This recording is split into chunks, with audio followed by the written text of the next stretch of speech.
Hello বন্ধুরা, আমি আবারও একটা নতুন ভ্লগ নিয়ে তোমাদের সামনে চলে এলাম। এইটা ছিল আমার ঠিক আগের বছর এপ্রিল মাসের একটা ভ্লগ। দেখতেই পাচ্ছ, কলকাতা টু মালদা। হ্যাঁ, আমি বাইক রাইড করেছিলাম। এটা আমার আজকের ডেট অবধি টিল ডেট সব থেকে longest one way bike ride, প্রায় 350 কিলোমিটার। হঠাৎ করে সকালবেলা ইচ্ছে হলো বাড়ি যাব। তাই কি করলাম, আমার চিরকালের সাথী স্কুটি, তখন আমি কেনা হয়নি, তখনও আমার হন্ডা বলছি, বুলেট, আমার রয়্যাল এনফিল্ড যে মিটিওর 350, সেটা আমার কেনা হয়নি। তো যারা বলে যে লং রাইডের জন্য বুলেট লাগবে, রাইনক্সের জ্যাকেট গ্লাভস লাগবে, লেগ গার্ড লাগবে, তাদের জন্যই বলছি বন্ধু, ইচ্ছে থাকলে সেগুলো ছাড়াও পসিবল। হ্যাঁ, ওগুলো অবশ্যই সেফটি পারপাসে দরকার, বাট ইচ্ছে থাকলে সব পসিবল। আমার কাছে কিছুই ছিল না সেগুলো, হেলমেট আর সেফটি শু, আর ছিল আমার কাছে হন্ডা ডিও 110 সিসির একটা স্কুটি। সেটা নিয়ে বেরিয়ে পড়লাম। যাদবপুর থেকে আমি বেরিয়েছিলাম, যেহেতু আমি যাদবপুরে থাকতাম। তো সেখানে ফুল ট্যাঙ্ক করলাম সুলেখা মোড়ে। ফুল ট্যাঙ্ক করে আমি সোজা ইএম বাইপাস ধরে, একদম ইএম বাইপাস ধরে উল্টোডাঙ্গা হয়ে, নাগের বাজার হয়ে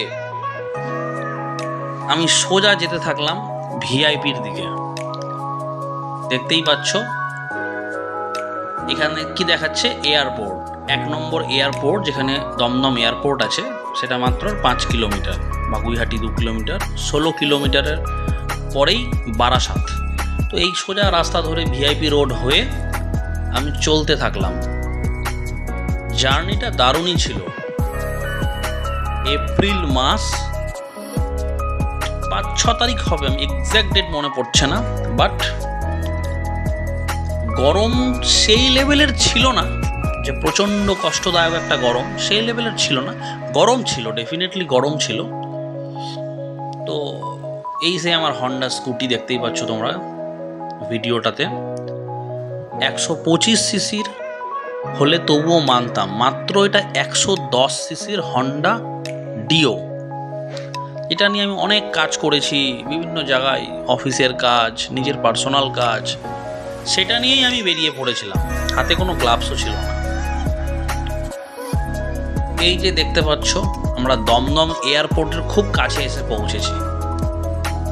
দমদম এয়ারপোর্ট,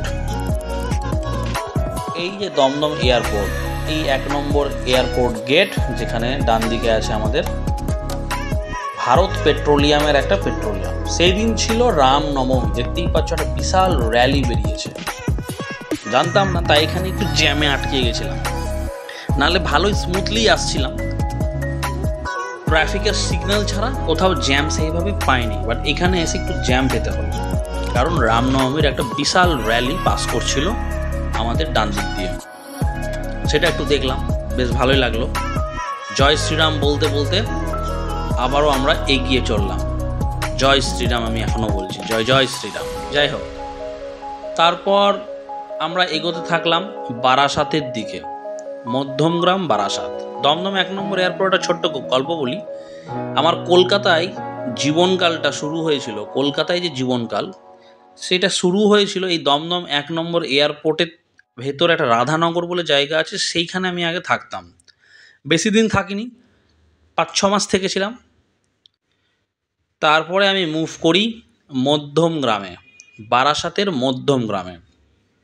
যাই হোক, তো এইরকম করতে করতে বারাসাত ছাড়িয়ে আমরা যখন অনেকটাই চলে গেছি, অনেকটাই, ততক্ষণ আমরা অনেকটাই পৌঁছে গেছি। আমরা এখন যাচ্ছি কৃষ্ণনগরের দিকে। NH-34 আমরা অলরেডি ধরে নিয়েছি। এটা NH-34, তোমরা সবাই জানো, যেটা একদম মালদাকে কানেক্ট করছে, আপ টু মালদা, শিলিগুড়ি অবধি ইনফ্যাক্ট। তো রাস্তার যেহেতু এনএইচের যেহেতু কাজ চলছে অনেক, তো রাস্তা কিছু কিছু জায়গায় স্মুথ ছিল না। যাই হোক, দেখতেই পাচ্ছ ডান দিকে এইমস কল্যাণী, মাত্র 2 কিলোমিটার এখান থেকে ডান দিকে গেলে কল্যাণী এইমস, যেটা ভারত এখন পশ্চিমবঙ্গের সব থেকে বড় হসপিটাল। তো এইমস ছাড়িয়ে কল্যাণী মোড় ছাড়িয়ে আমরা আবারও এগাতে থাকলাম নদিয়া ডিস্ট্রিক্টের চাকদা ছাড়িয়ে কৃষ্ণনগরের দিকে। তো যাই হোক, কৃষ্ণনগরে ঢুকে আমরা ওখানে কিছুক্ষণ কি করেছিলাম, কৃষ্ণনগরের আমরা সবাই জানি শঙ্কর হোটেল, সেখানে আমরা ফ্রেশ হয়ে সুন্দর করে খাওয়া দাওয়া করে, এই দেখতে পাচ্ছ 102-এর গাড়ি, আমারই অফিসের গাড়ি পাস করলো, 102-এর গাড়ি অ্যাম্বুলেন্স। এই যে মালদা দেখাচ্ছে মাত্র 210 কিলোমিটার, বহরমপুর 84 কিলোমিটার। এই চলতে চলতে যখনই এনএইচের ন্যাশনাল হাইওয়ে অথরিটি অফ ইন্ডিয়ার এই যে সাইনবোর্ডগুলো দেখছিলাম, আর যখনই দেখছিলাম ডিস্টেন্সটা 210 থেকে 160, 160 থেকে 120 এরকম কমে আসছিল মালদার সাথে, খুব ভালো লাগছিল। মনে হচ্ছিল যাক, আমার এই রাইডটা আস্তে আস্তে কমপ্লিট হতে যাচ্ছে।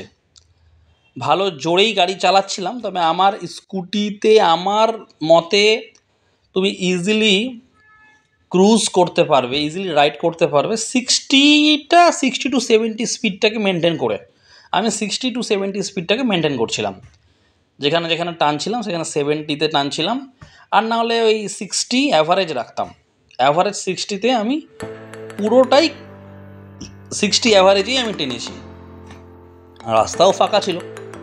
এই করতে করতে আমরা মুর্শিদাবাদের পলাশিতে পৌঁছে গেছিলাম। এই পলাশির মাঠ, যেখানে যুদ্ধক্ষেত্র হয়েছিল, পলাশির যুদ্ধ, তার সামনে দাঁড়িয়ে একটু ছোট্ট করে নিজের ছবি কয়েকটা তুলে নিলাম। তারপরেই আমাদের একটা টোল ট্যাক্স পড়লো, সেই টোল ট্যাক্সের সামনে দাঁড়িয়ে বেশ কিছু ছবি তুললাম। ভাবলাম এই ছবিগুলো সারা জীবন থেকে যাবে স্মৃতি হিসেবে, মানে মূল্য, মানে প্রচুর মূল্য এই ছবিগুলো আমার কাছে, প্রচুর মূল্য আছে এই ছবিগুলো, একটা আলাদাই মূল্য আছে। এই সেই আমার Honda deo, black Honda deo, আমার ভালোবাসার সব কিছু, আমার চলার পথের সাথী বলতে পারো। এই ছিল আমার কোনো রাইনক্সের কি, এই ছিল আমার ব্যাকপ্যাক, এখানে সামনে আমার নিজের ব্যাগগুলোকে লাগিয়ে নিয়েছিলাম, হেলমেট, এই ছিল আমার টোটালটা। বেশ কিছু ছবি টবি তুললাম। NH national highway authority of ইন্ডিয়ার যে আমাদের সুন্দর NH 34 বানিয়ে ফেলেছে, তখনও কাজ চলছিল, এখন তো সম্পূর্ণ কাজ হয়নি। তো সেই রাস্তাগুলো বেশ চওড়া চওড়া, তাই সাইডে গাড়ি লাগিয়ে সুন্দর তুমি নিজেদের মতো করে ছবি তুলতে পারো, বসতে পারো, ফাঁকা জায়গা দেখে, ছায়া দেখে। আমরা তাই করছিলাম, সুন্দর বেশ কিছু ছবি টবি তুললাম, দিয়ে আমরা বহরমপুরে চা ফা খেলাম, খেয়ে একটু রেস্ট নিয়ে আবারও বেরিয়ে পড়লাম মালদার উদ্দেশ্যে। এই সেই আয়রন ব্রিজ তোমরা দেখতে পাচ্ছ, এটা সবাই চিনে যারা এই রুটে যাতায়াত করে। আয়রন ব্রিজ, বহরমপুরের আয়রন ব্রিজ, পুরোটাই লোহার একটা ব্রিজ। আমরা 2-3 জায়গায় মেনলি ব্রেক নিয়েছি, ব্রেক আমি বেশি নিইনি। ফার্স্ট ব্রেক নিয়েছিলাম ওই কল্যাণী মোড়ের ওখানে, আখের জুস খেয়েছিলাম, ভালো করে মনে আছে।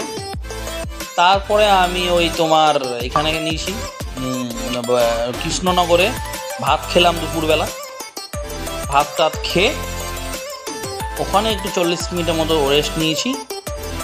আর তোমার একদম গাড়ি টেনে গিয়ে পলাশিতে কয়েকটা ছবি, বাইপাসে কিছু ছবি, দেন আমি বহরমপুরে গিয়ে হল্ট নিলাম আর একটা, সেখানে চা ফা খেয়ে মুখে চোখে জল দিয়ে ওই যে গাড়ি ছাড়লাম টেনে একদম শেষ করলাম কালিয়া চকে, আবার একটুখানি চা খেয়ে একদম ডাইরেক্ট মালদা। তো এই জার্নিটা আমার কাছে কোনোদিনও ভোলার মতো নয়, সারা জীবন মনে থাকবে আমার। আমি অনেকগুলো জায়গার বাইক রাইড করে ফেলেছি, কলকাতা টু মালদা, ঝাড়খণ্ড, ওদিকে ডুয়ার্স, ওদিকে বীরভূম, বক্রেশ্বর, বা আমাদের কাছাকাছি শিবগাদি সবই, কিন্তু এইটার একটা আলাদা এটা একটা আলাদা জায়গা থেকেই যাবে সারা জীবন। এইভাবে আমি ছোট ছোট রাইড করেছি, বড় রাইডেরও ইচ্ছে আছে ভবিষ্যতে। তোমরাও সবাই রাইড করতে থাকো আর আমার ব্লগ দেখতে থাকো। Thank you so much.